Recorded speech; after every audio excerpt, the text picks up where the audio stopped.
Me oleme Ida-Tallinna Keskhaigla hoovis Ravi 18 ja endise Vene Garnisoni hospidali kalmistul, kus toimuvad siis juba teist kuud järjest arheoloogilised päästekaevamised. Ja hetkel oleme leidnud juba 184 skeletti, et umbes 200 luustikku tuleb kokku ära. See kalmistu avastati eelmine aasta, kui me vahetati keskküttetrassi, aga käesoleval aastal toimuvad siis välitööd seoses haigla laiendusega, et siia tuleb uus haiglakompleks uute ruumidega ja nii-öelda uurime selle ala ära enne ehitust. Eelmine aasta keskküttetrassi vahetuse käigus selgus, et siin on säilinud päris palju luustikke. Siit on luustikke juba leitud juba 30. lõpust, kui ehitati esimene haiglahoone. Siis ka 40-ndatel leiti luustikke ja esimesed arheoloogilised välitööd toimusid siin 82-83 talvel, kui ehitati lastepolikliinikut ja selle alt tuli välja umbes 100 skeletti. Aga see kalmistu vajus vahepeal unustuse hõlma. Nii et eelmine aasta, kui hakati keskküttetrassi vahetama, siis justkui avastati see uuesti, ehitaja teatas Muinsuskaitseametile, et siin on skeletid. Ja eelmine aasta me kaevasime siis selle keskkütte alt välja 80 matust. Kirjakate allikate jälgi me teame, et 1715 loodi Mereväe hospidal koos siis kalmistu ja kirikuga ja 1730 loodi ka siia Maaväe hospidal koos kiriku ja kalmistuga, et need on mõlema hospidali kalmistud. Nüüd kumb oli Mereväe, kumb oli Maaväe oma, seda me siin niimoodi öelda ei oska, et neid siukseid spetsiifilisi esemeid ja tunnuseid kaasas ei ole. Kui seda kalmistut uurima hakkasime, siis otse loomulikult sai uuritud ka kaardimaterjali ja kalmistu kohta on säilinud väga väheseid kaarte. Kuna see kalmistu peale juba 19. sajandil rajati Vene Garnisoni kasarmud, siis see kalmistu likvideeriti küllaltki kiiresti. Ja siin on näiteks üks 1810. aasta kaart, kus on seda kalmistut kujutatud kui vana kalmistu ala. Et tõenäoliselt on tegemist selle alaga, kus me praegust kaevame. Mis selle kalmistule omane on ja mida me siin ka näeme, on siis kirstud. Kirstupuit on säilinud väga hästi sellises liivases pinnases ja tegemist on tavaliste laudkirstudega, mis on siis sepanaeltega kokku löödud. Ja siit on ka näha seda matmistihedust, et siia väikse platsi peal, siin ei ole neid numbrid nüüd ilusti hetkel laiali jaotatud veel, aga siin juba selle väikse platsi peal on siin juba umbes 5 matust tulemas. Et matused on siin kuni 5 kihis ja kogu aeg on järjest juurde maetud. Seda kalmistut kasutati tõeselt vahemikus laias 1715 kui 1770. Ja kuna Tsaari Venemaa erinevate sõjategevustega oli see haigla kogu aeg ülekoormatud, siis siin kalmistul on näha, et kogu aeg on järjest juurde maetud.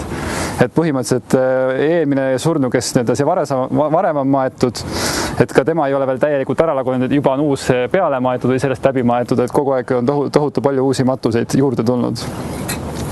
Ja ei ole ainult täiskasvanud, et siin me näeme ka suuremaid kirste, aga seal näiteks 183, et seal on üks imikukirst, et maeti nii sõdureid kui sõdureid koos perekondadega, et küll domineerivad meeste matused, just vahemikus 17 kuni 30 aastaste vanusegrupis, aga on ka üksikuid naiste matuseid ja ütleme, et ka veerand sellest 185 on alaealised ja enamik nendest on imikud.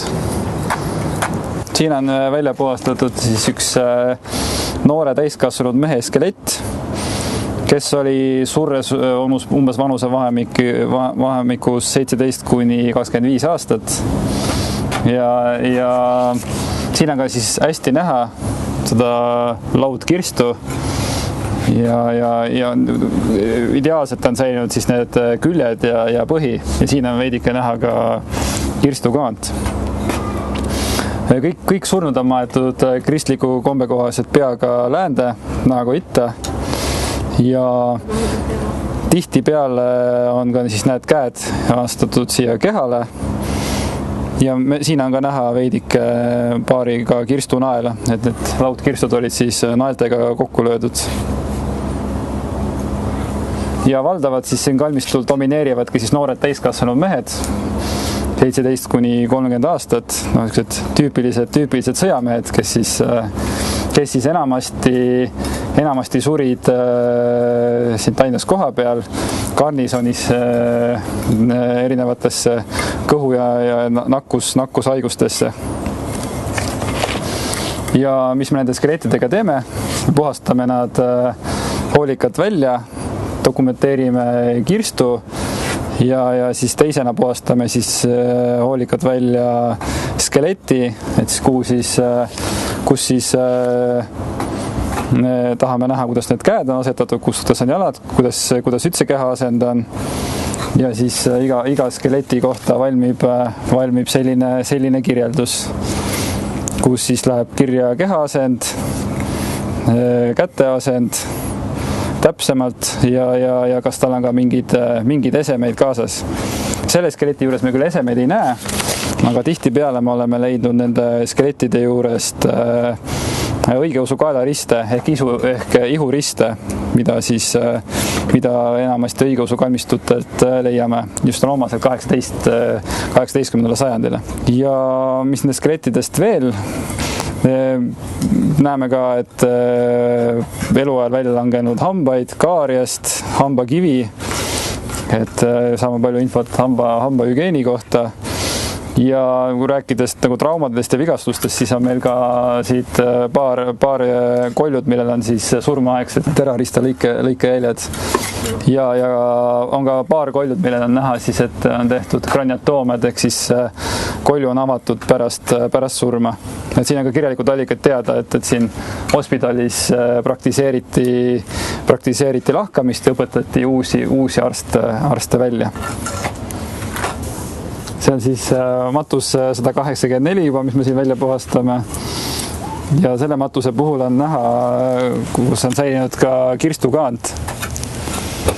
Et just selle happese liivapinnase tõttu on kirstupuit väga hästi säilinud.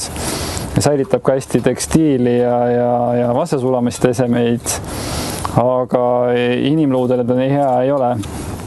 Täiskasvanu skelett on selili-siruli asend.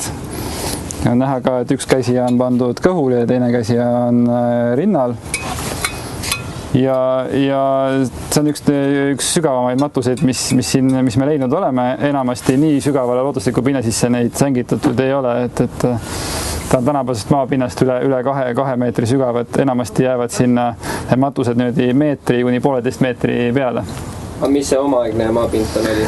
Seda ei saa öelda, et kuna antud kalmistu peale on ehitatud hiljem Vene kasarmu, siis on kogu kalmistu peale pinnas on ära eemaldatud ja ei ole kahjuks võimalik öelda, et kui sügaval nad omal ajal olid maetud.